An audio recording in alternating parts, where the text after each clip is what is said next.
My name's Ben, and I'm going to show you how to repair a laptop that has no video.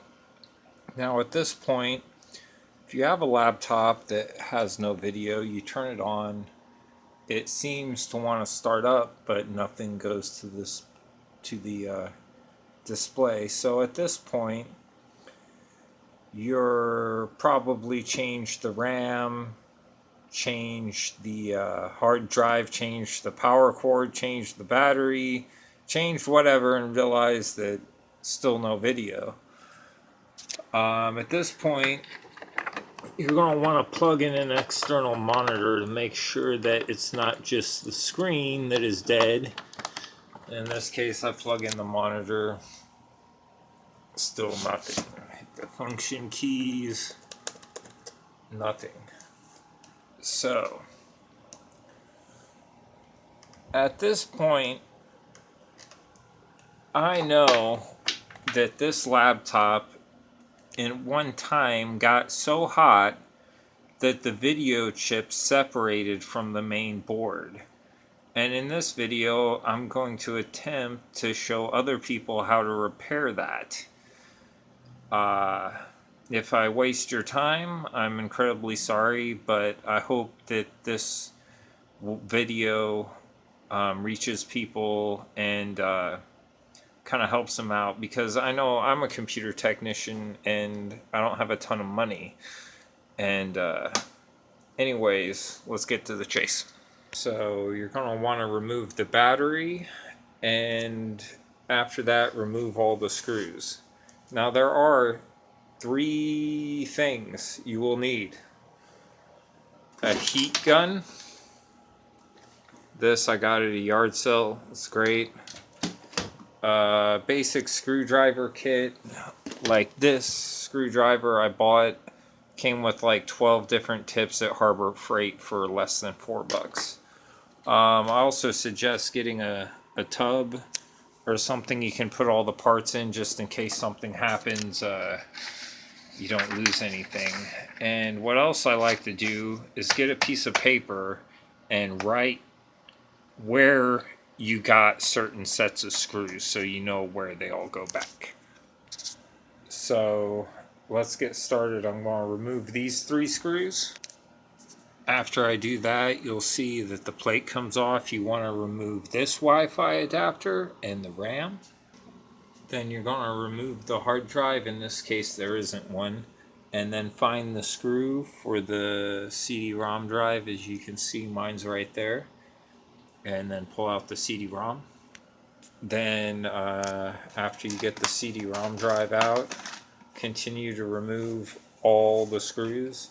Another suggestion I have is very bright, makes it easier to see where all the screws are and make sure you don't miss any while you're trying to pop it apart. Okay, once you're sure you have all the screws removed, what you're going to want to do is flip it over, open it, and remove the top by using your fingernails if you have them. Otherwise,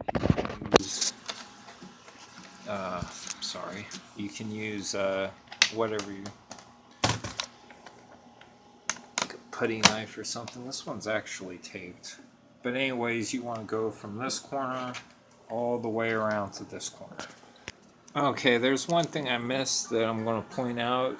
There's actually a plastic strip here that pops out, and there's 3 key screws that hold down the keyboard, so you're going to want to remove those.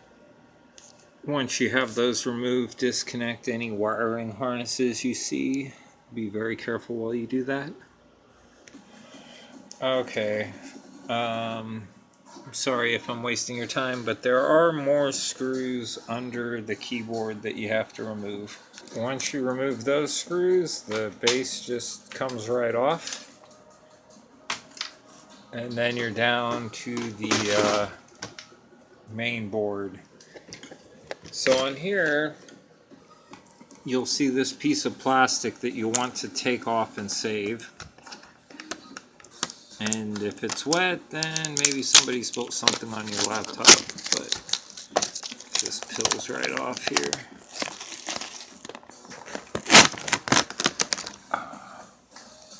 alright, I should have a cameraman for this. And then, most of the time, not in this case, there are little arrows pointing to where the screws go, like you can see right there. But anyways, remove all the screws that hold the main board down and disconnect any wiring harnesses you see. Once you're sure you disconnected, all the wiring harnesses and took out all the screws on the board, you're going to want to lift it up on the opposite side of where the ports are and gently lift it up and look for any wiring harnesses on the bottom. So you want to lift it up very gently. As you can see, the power harness is still connected, so I'm going to disconnect that.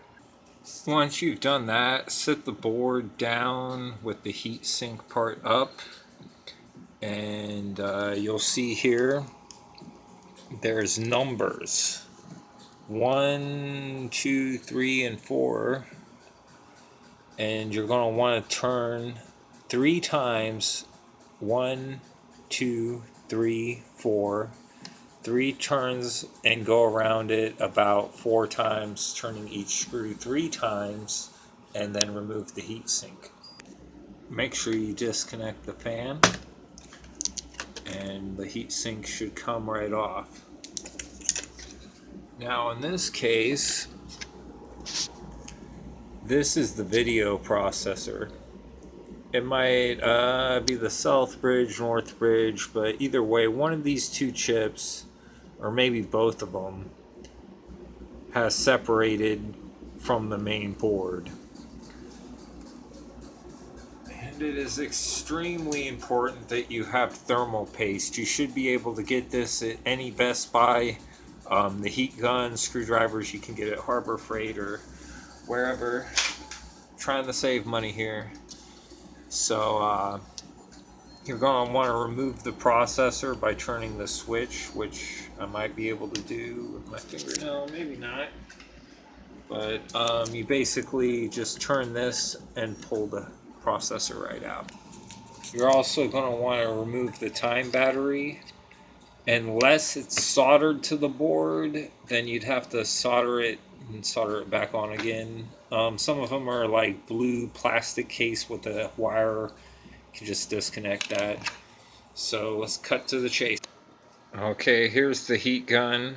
This one has 3 positions. I'm going to turn it on the second one. You're going to want to heat this board up to about 180 to 190 so degrees. 200 would be too much, so you're going to want to do some really smooth passes. Go real slow. It's going to stink a little bit, but you want to heat up that solder so it'll reseat the video card to the main board. So do this a few times and then let it cool. And then flip the board over and repeat the same process on the other side.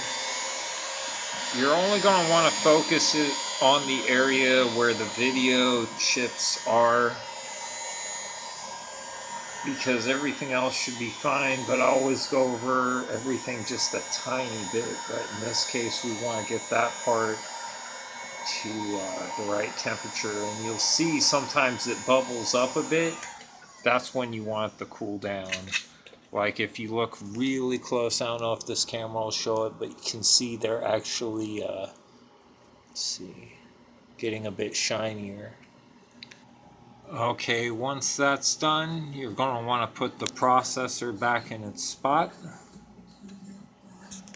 Make sure you turn that little screw and put it into place.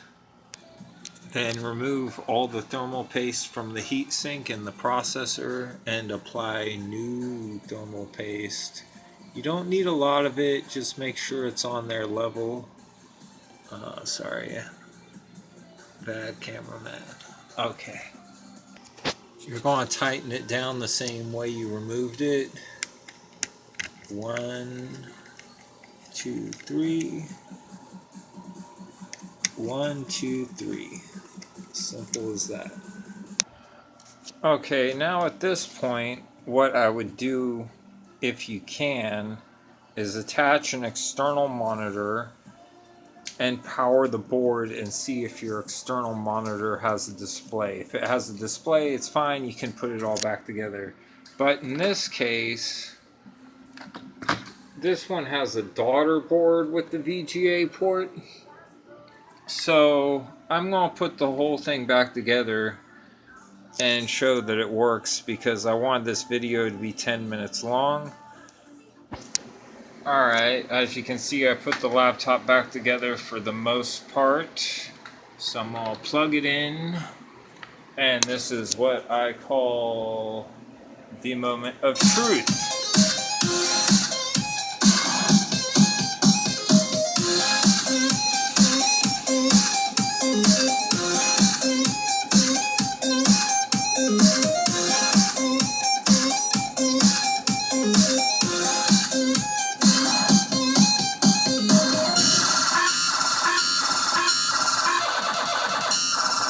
Yep.